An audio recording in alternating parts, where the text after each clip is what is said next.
Assalamualaikum warahmatullahi wabarakatuh.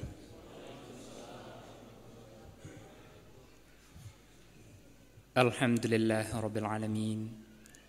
Wassalatu wassalamu ala asrafil anbiya'i wal mursalin wa ala alihi wa sahbihi ajma'in.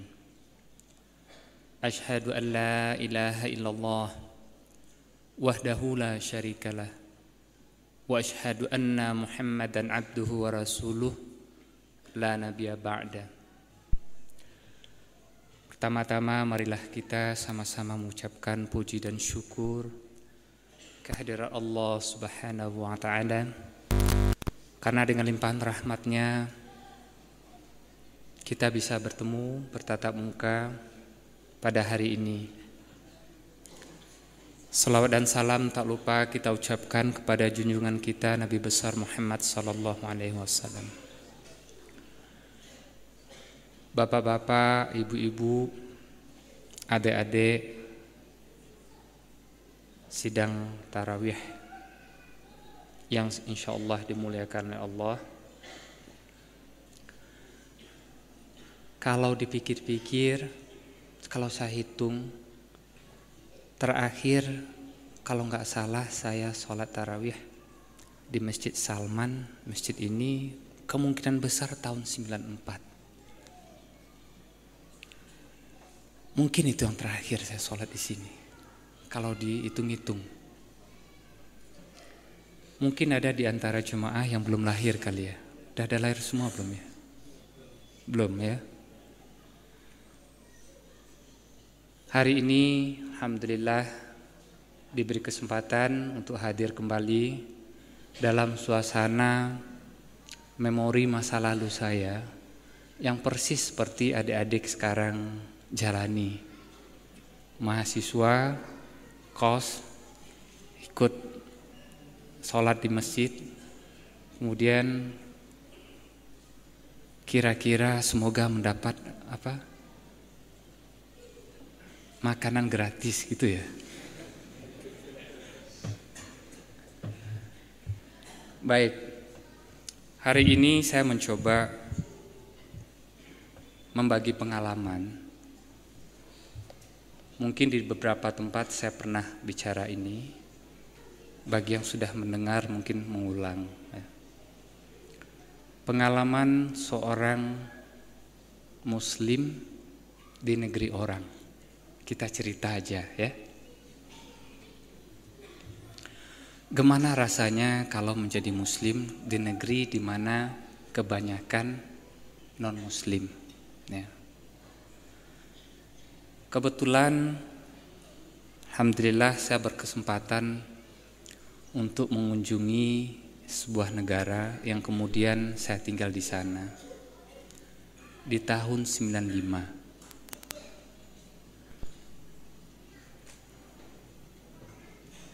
Sampai di tempat tujuan, hari sudah sore. Kemudian sholat belum, zuhur sama asyar. Kemudian dengan bahasa Inggris yang terbata-bata, saya sekarang ingin bertanya juga kepada adik-adik mahasiswa. Kira-kira sholat itu dalam bahasa Inggris apa ya? Pray ya? Pray ya, coba benar nggak sholat itu dalam bahasa Inggris pray? Karena vocab orang bule pray, sholat itu katanya pray. Nah ini yang terjadi. Saya cerita, ada ibu-ibu yang di tempat saya menginap, front desk-nya kira-kira ya. Saya tanya, Bu, saya pingin sholat. Nah, kemudian saya mau nanya yang kedua, kira-kira kiblat itu dalam bahasa Inggris apa ya? Siapa yang bisa menerjemahkan kiblat dalam bahasa Inggris? Ada nggak? Ya. Jadi dengan segala keterbatasannya, saya mencoba menerjemahkan kiblat sendiri dalam bahasa Inggris. Yang saya tanya adalah, kira-kira bahasa Inggris gini, "Ma'am, I wanna pray." Terus dia lihat, iya. Where is direction to pray? Kira-kira gitu ya, di mana arah untuk sholat gitu ya? Benar nggak bahasa Inggrisnya? Ya. Ini kalau kita mengira-ngira tidak bisa menerjemahkan apa yang dinamakan dengan kiblat ya. Karena kiblat itu sangat spesifik. Nggak mungkin saya akan menerangkan, "Ma'am, yang saya ingin tahu adalah kota Mekah yang ada Ka'bah di situ." Ya. Saya pikir dulunya, karena sama mungkin kita ya, saya dulu juga dari desa. Saya berasal dari Sumatera Barat, dari Padang. Kuliah ke Bandung. Rasanya gimana gitu ya. Sampai di kota itu, saya pikir orang di dunia ini mengenal Islam. Jadi dengan PD-nya bertanya, "Saya pengen sholat, di mana arah kiblat?" Kira-kira itu bahasa Inggrisnya yang saya bisa dapatkan. Nah, saudara-saudara kita yang kalau dari Amerika, kalau dia tahu tentang sesuatu, dia akan balik menceramai kita. Jadi yang kejadian, dia bilang gini, "Sir, if you want to pray, you don't need direction." Apa yang dia bilang? "Pak, kalau mau pray, yang menurut bahasa mereka pray itu apa? Berdoa. Kalau Bapak ingin berdoa, nggak perlu tanya-tanya arah. Doa aja di sini," katanya. Iya. Jadi saya bilang, waduh, kemana ya cara menerangkan? Saya ingin sholat. Sholat ini beda. Nggak bisa kita terjemahkan sebagai pray. Nggak bisa. Menyerah saya. Apalagi saya mau mengatakan, saya mau mencari arah kiblat. Dulu kan belum ada gadget ya. Belum ada yang masjid locator, ya, kiblat locator tuh nggak ada. Tahun 95. Dan sewaktu pergi ke sana, apakah kita diberitahu nanti kalau sudah sampai di Amerika kiblatnya seperti ini? Nggak ada. Pergi-pergi aja ya. Terus apa yang kejadian? Nah inilah, akhirnya saya ingat, kalau saya di Bandung dulu, kira-kira di Bandung, arah kiblat tuh kemana? Ke barat, ke utara sedikit, benar ya? Benar ya?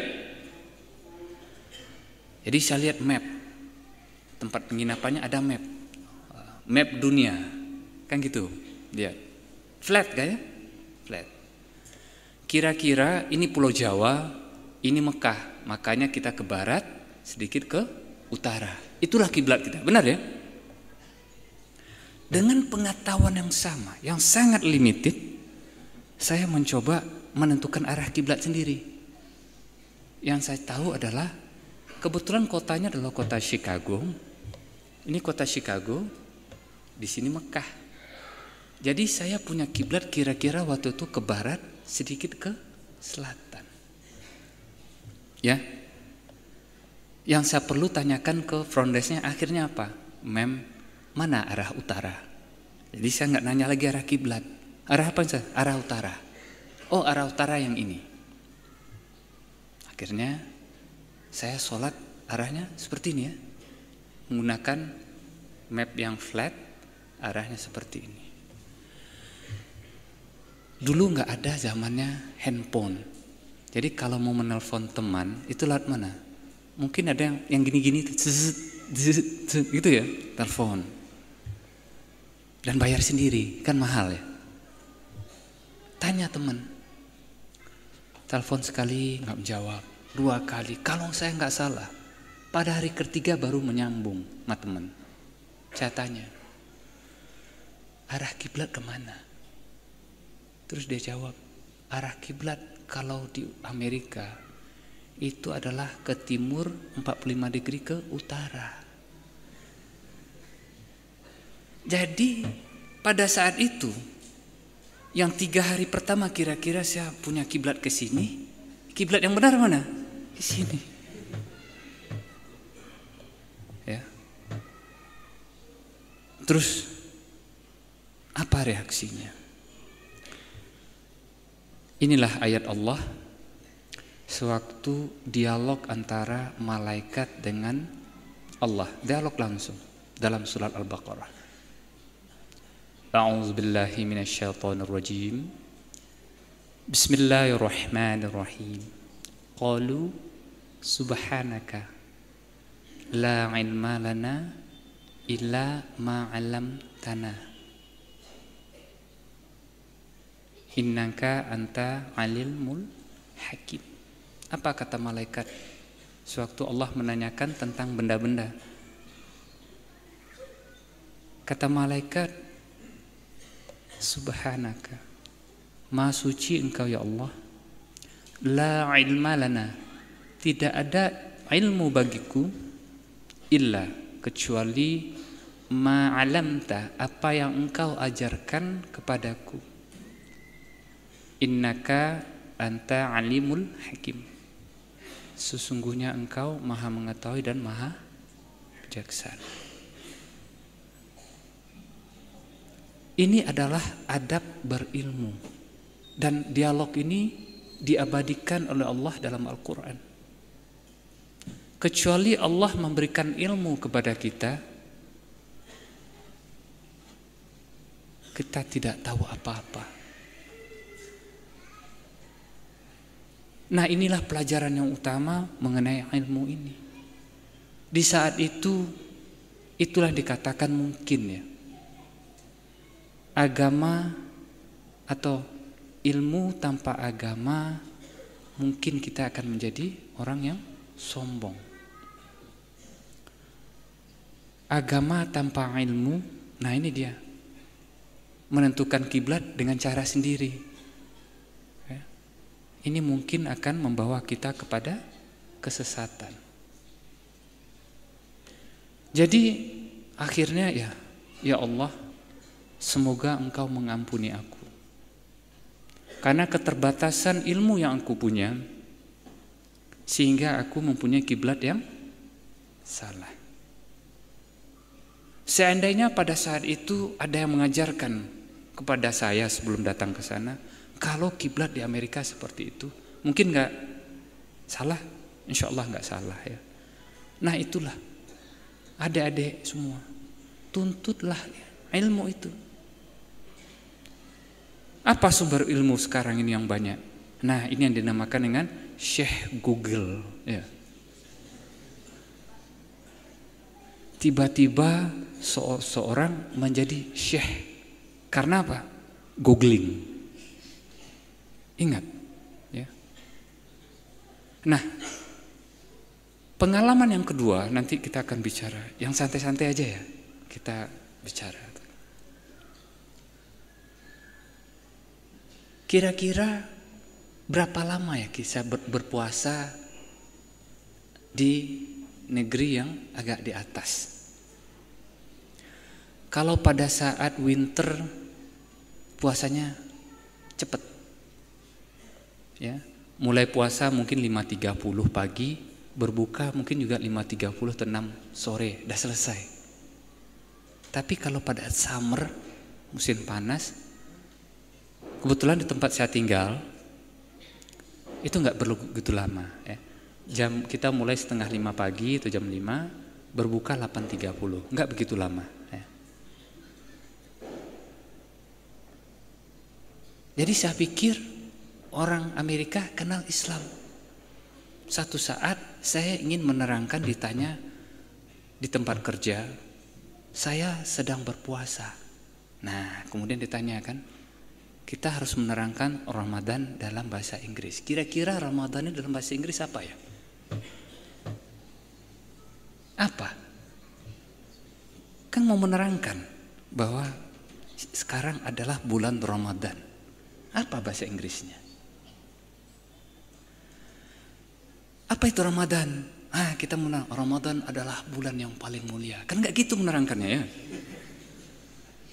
Kan kita ingin menerangkan bahwa dalam Ramadan ya ke teman-teman kita yang tidak mengenal Islam, yang dulu saya pikir orang Amerika itu kenal Islam, ternyata tidak. Dia lihat saya nggak makan siang di kantor. Dia tanya, kenapa nggak makan siang? Kira-kira seperti itulah.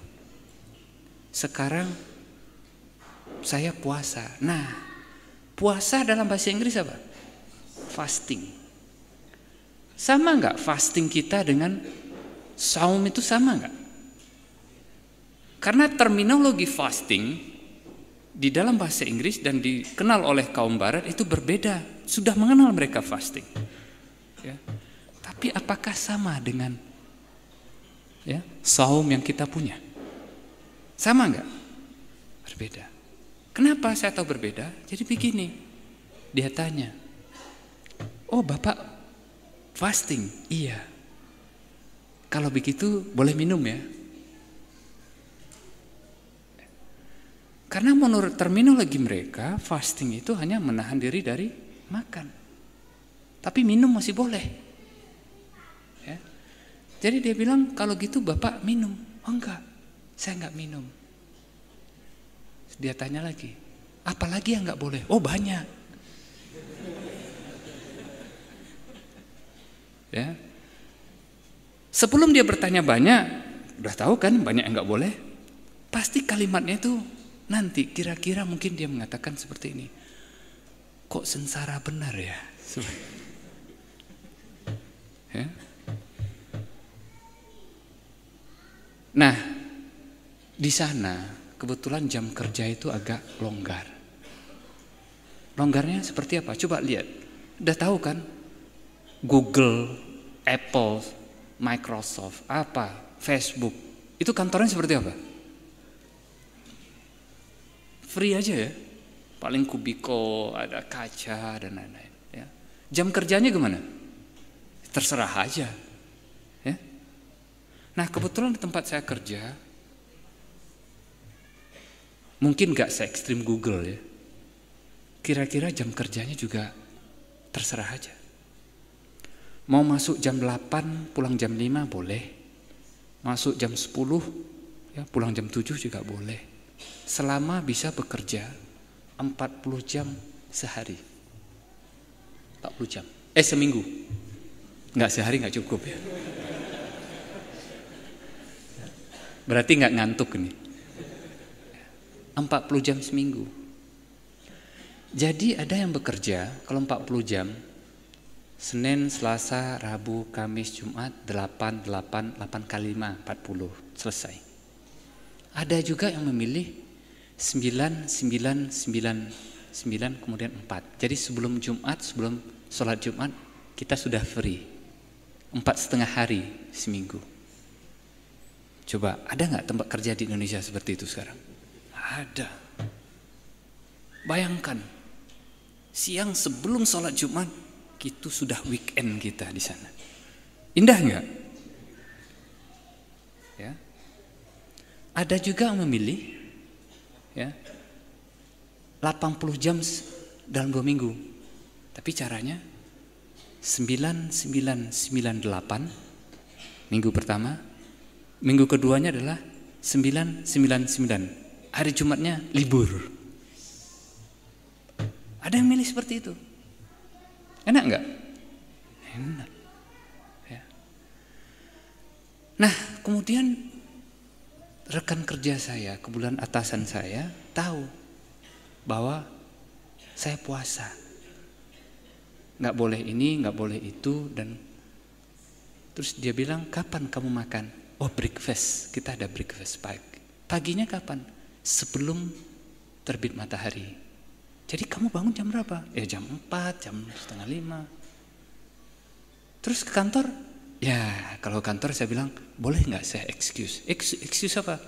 Saya sekarang nggak masuk jam 8 lagi. Jam berapa? Boleh nggak jam 10? Boleh. Ya. Jadi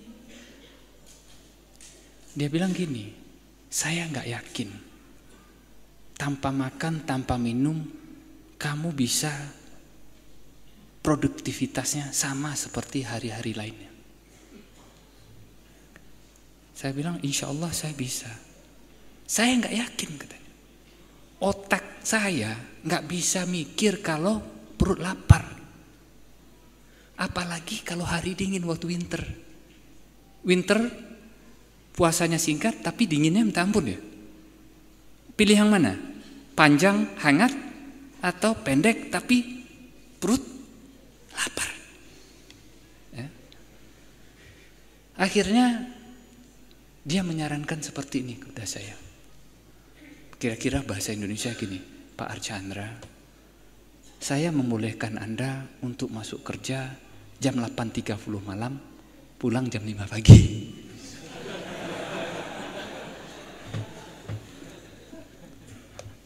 Ya. Ini tawaran yang sangat menarik. Ya. Karena dia yakin bahwa saya tidak mampu bekerja pada saat perut lapar. Ya. Nggak mungkin katanya, kamu nggak punya energi. Nah sekarang ini adalah tantangan kita sebagai muslim. Baik sebagai pekerja, sebagai mahasiswa, mampu nggak kita mempunyai produktivitas yang sama seperti hari-hari yang lain? Dan ini harus kita tunjukkan bahwa puasa pada saat Ramadan bukan penghalang kita untuk tidak produktif. Mampu nggak kita? Dan ini harus kita tunjukkan bahwa perintah puasa itu bukanlah sebuah punishment. Bukanlah sebuah hukuman, bukan. Karena di akhir ayat itu dikatakan la'allakum tattaqun. You may not mencapai derajat takwa. Allah tidak menjanjikan setelah Anda berpuasa menjadi orang yang bertakwa, enggak. Di ayat itu dikatakan apa? La'allakum tattaqun. Kamu mungkin mencapai derajat takwa, mungkin juga tidak. Itulah kira-kira makna dari setelah kita berpuasa. Jadi kembali kepada tawaran tadi. Apa logika yang harus saya pakai bahwa saya katakan insya Allah saya mampu untuk bekerja? Karena tawarannya menarik sekali. Tapi kalau saya terima tawaran itu, bayangkan tengah malam sendiri di kantor. Ya. Nah, akhirnya mungkin ya saya mencari logika sendiri yang belum tentu benar juga. Logikanya adalah begini. Fasting is about mindset. Apa itu mindset? Kalau pada saat sahur kita mengatakan bahwa nanti kira-kira saya akan boleh makan pada saat maghrib, jam 12, jam 1 kerasa lapar enggak? Mungkin enggak ya. Kenapa? Mindset kita nanti kita boleh makan jam di sini jam berapa tadi? 5.45 ya. Tapi setengah jam sebelum 5.45 itu perut dah kelaparan ada ya. Pasti dia lihat-lihat jam ini masih lama apa tidak, masih lama apa tidak ya. Untung saja saya berceramah setelah buka. Kalau sebelum buka pasti ya, saya yakin itu banyak ngelihat jam nih. Pak Archandra ini berapa lama lagi nih? Gitu ya. Kenapa? Mindset kita mengatakan bahwa saya akan boleh makan nanti sekitar setengah jam lagi. Pada saat itulah kita lapar-laparnya. Ya. Coba 1 Syawal. Saya yakin jam 12 itu semuanya pada minta makan ya. Pada 1 Syawal minta lontong, minta ini. Kenapa? Mindsetnya karena udah kelaparan siang hari. Padahal sehari sebelumnya mungkin jam 12 siang gak terasa lapar. Jadi saya katakan, nah fasting itu hanya mindset. Ya. Merasa lapar itu hanya pikiran. Tapi fisik insya Allah masih tetap bisa bekerja. Ya. Nah, apakah dia mau terima itu apa tidak? Apakah teori saya salah apa benar? Ya terserah. Ya. Karena apa? Karena teman-teman kita yang dari barat sangat kuat dengan logika. Suatu saat kan dia tahu makan Saya bilang saya nggak makan pork, ya, nggak makan babi. Dulu waktu kecil saya diajarin mungkin orang tua, kenapa nggak boleh makan babi? Karena babi itu mengandung apa? Cacing pita katanya, ya. Coba bayangkan. Argumen itu saya juga sampaikan kepada teman-teman saya yang orang Amerika. Apa yang kejadian kira-kira? Mungkin dia tunjuk, yang cacingan saya atau Anda katanya. Coba badan saya segini nih.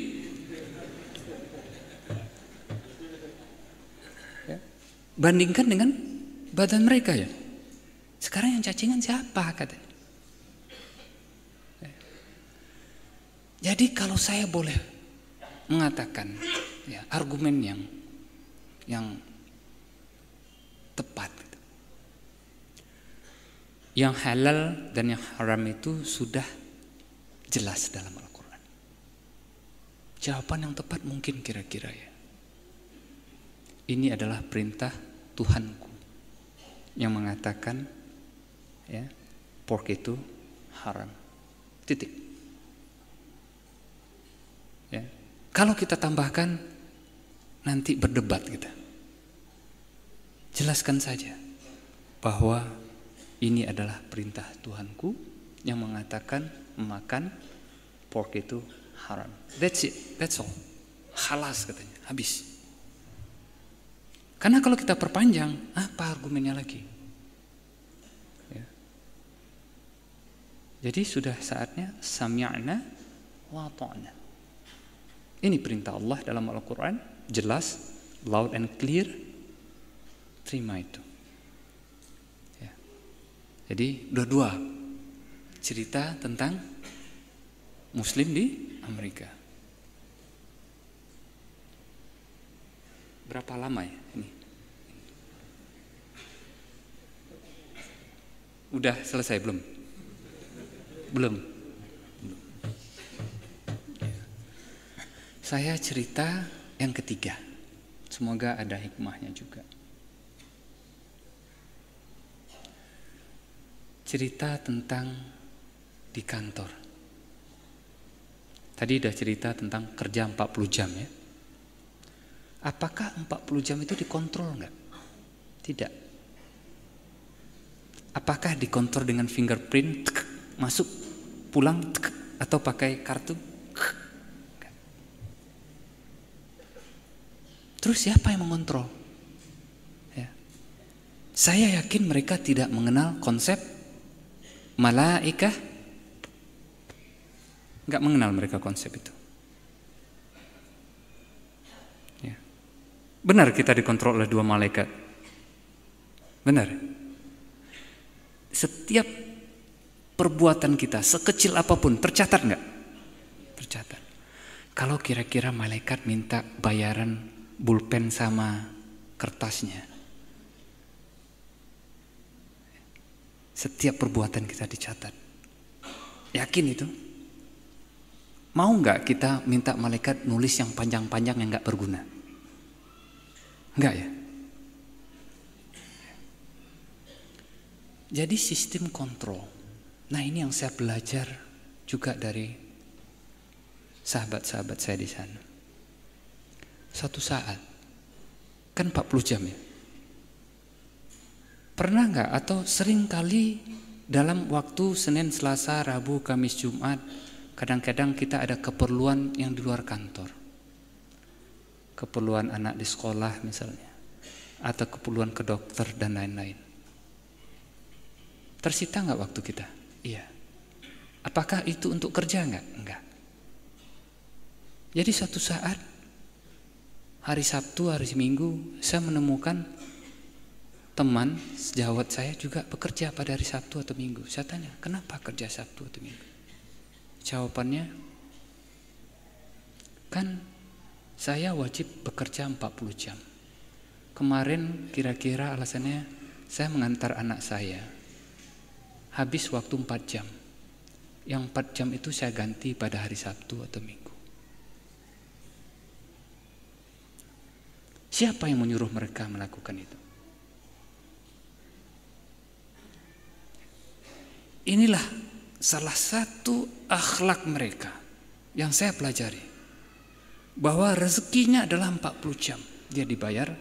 Kalau 40 jam itu belum dia laksanakan, tunaikan kewajiban itu, dia cari waktu lain untuk menjadikan itu 40 jam.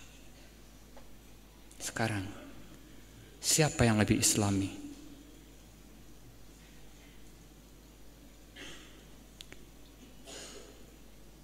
Kita atau mereka? Ini pelajaran yang sangat tinggi akhlaknya. Yang saya yakin mereka mungkin belum tentu mengenal konsep Tuhan. Karena bertanya tentang agama di sana agak sensitif ya. Kecuali kita bersahabat dekat, kenalan dekat, baru bisa kita berdialog tentang agama di sana. Suatu saat saya tanya teman saya, agamamu apa? Dia tanya saya kan, ayo muslim? Iya saya muslim. Boleh kan saya tanya juga dia, agamamu apa? Terus dia bilang, ini kalimat atau bahasa atau apa ya, vocabulary yang saya baru kenal juga. Dia bilang, saya agnostik. Apa tuh agnostik? Ateis ya? Oh bukan. Ya. Kalau ateis menurut mereka adalah tidak percaya kepada keberadaan adanya Tuhan. Tapi agnostik, jadi agnostik apa? Agnostik itu adalah mereka mengatakan saya belum ada bukti bahwa Tuhan itu ada, dan juga belum ada bukti Tuhan itu tidak ada. Sekarang mau berdebat apa? Ya. Dia mengatakan itu. Saya belum menemukan buktinya. Apa buktinya Tuhan itu ada? Dan juga saya juga belum menemukan bukti bahwa Tuhan itu tidak ada. Ya kan? Nah, makanya kalau mereka berperilaku seperti tadi, ya, akhlak yang tadi mengenai waktu jam kerja, dari mana mengenal konsep bahwa mereka harus memenuhi 40 jam itu? Ya. Yang kedua, pelajaran dari kantor juga. Biasanya di kantor itu kita, di sini mungkin ada juga ya, perlu alat tulis, ya. Perlu kalkulator, perlu baju kantor dan lain-lain gitu ya. Kebetulan di kantor saya itu dibuka aja ruangannya. Mau perlu apa aja tinggal ambil. Nah teman-teman saya sejawat saya di sana ngambilnya hanya sesuai kebutuhan. Kalau baju butuh satu ambil satu, pulpen butuhnya satu ambil satu. Tidak terpikir mungkin ya kalau saya nggak tahu. Kadang-kadang ada berpikiran, wah pulpennya bagus nih, cute. Ini buat anak saya satu, bawa pulang. Atau bajunya, wah ini bisa dipakai buat di rumah. Mereka hanya akan mengambil sesuai dengan haknya. Dari mana mereka belajar akhlak ini? Siapa yang lebih islami? Nah, kalau selama ini mohon maaf. Nanti ada mungkin dari adik-adik, bapak-bapak bilang, wah ini Pak Archandra ini sangat American minded gitu ya.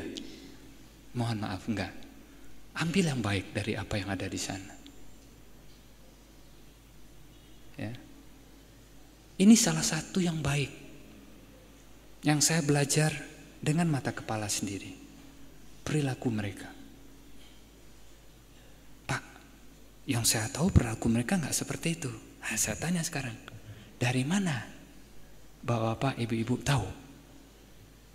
Kira-kira kita belajar tentang kebudayaan barat itu dari mana ya? Dari mana? Dari film ya? Ya. Saya katakan, saya yakinnya Rambo tidak ada di sana. Yakin saya. Ya. Superman, Spiderman itu nggak ada. Jangan salah ini ya. Itu nggak ada. Apalagi Terminator. Ya. Itu nggak ada. Coba bayangkan. Saya balik sekarang. Orang Amerika belajar tentang Indonesia dari sinetron. Apa yang kejadian? Kalaulah sinetron kita diekspor ke sana dan dia belajar tentang kebudayaan kita lewat sinetron yang kita ekspor, apa yang kejadian?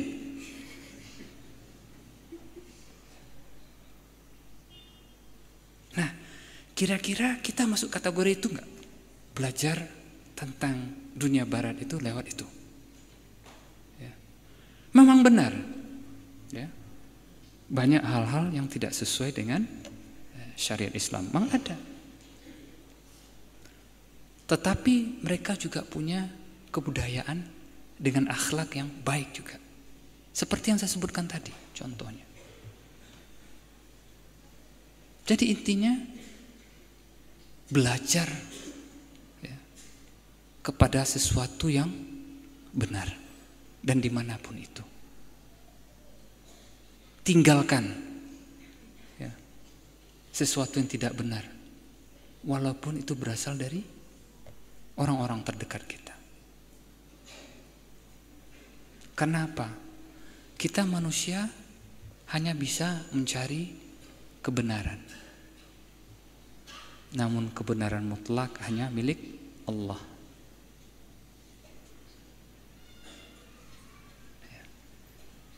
Ini baru 3 cerita, ya kan? Kalau panjang ceritanya, sampai akhirnya saya bisa berdiri di sini. Itu berapa lama itu? Banyak ya ceritanya ya. Ya. Insya Allah ya, di lain waktu saya akan sharing cerita yang lain. Ya. Sebelum saya sudahi, ya, mohon maaf kalau ada yang kurang, ya, atau tidak berkenan, atau juga di lain kesempatan, ya, adik-adik, bapak-bapak, ibu-ibu, para jemaah, ya, tarawih yang dimuliakan Allah, ada tindak tanduk, ya, akhlak saya yang tidak seperti mungkin yang saya ceritakan tadi, ya, mohon kiranya saya diberitahu. Ya. Karena apa? We just all human. Human itu pasti bikin salah. Ya. Saling mengingatkan antar manusia. Dan ini diperintahkan oleh Allah. Watawasaw bil haqqi watawasaw bil sabr. Kata-kata watawa itu adalah kata-kata saling, reciprocal, saling menasihati, bukan satu arah. Watawa itu bukan satu arah ya. Menasihati bukan, saling menasihati. Ya. Watawasaw bil haqq. Ya, saling menasihati dalam kebenaran. Jadi hari ini saya bukan sebagai penceramah mungkin ya, dalam rangka saling mengingatkan. Suatu saat ya, kalau kita, kenapa kita saling mengingatkan? Ini juga ada ininya. Karena bahasa Arab, hati itu dalam bahasa Arab qalbu, qaf lam ba, ya, yang berarti flip flop. Tahu flip flop? Ini yang teknik elektro tahu ini kan ya? Tahu flip flop dong? Mana yang elektro di sini? Pasti nggak mau angkat tangan, takut ditanya lebih jauh. flip-flop. Kadang-kadang dia flip kepada rasanya hati itu tenang sekali. Ingin sering-sering ke Salman. Ya, Masjid Salman. Ingin berbuat baik lebih banyak lagi. Suatu saat hati itu akan flop. Jauh dari yang flip tadi. Mungkin enggak? Mungkin. Tapi kadang-kadang yang mahasiswa sering ke Masjid Salman. Mungkin ada maksud-maksud tertentu juga kali, enggak ya? Ya, enggak apa-apa. Katanya di sini sekarang sudah ada konsultasi sebelum nikah katanya, ya. Biro konsultasi sebelum nikah. Bagus juga. Ya. Saya sudahi, ya. Kurang dan lebih. Subhanakallahumma wa bihamdika asyhadu an la ilaha illa anta astaghfiruka wa atubu ilaik. Assalamualaikum warahmatullahi wabarakatuh.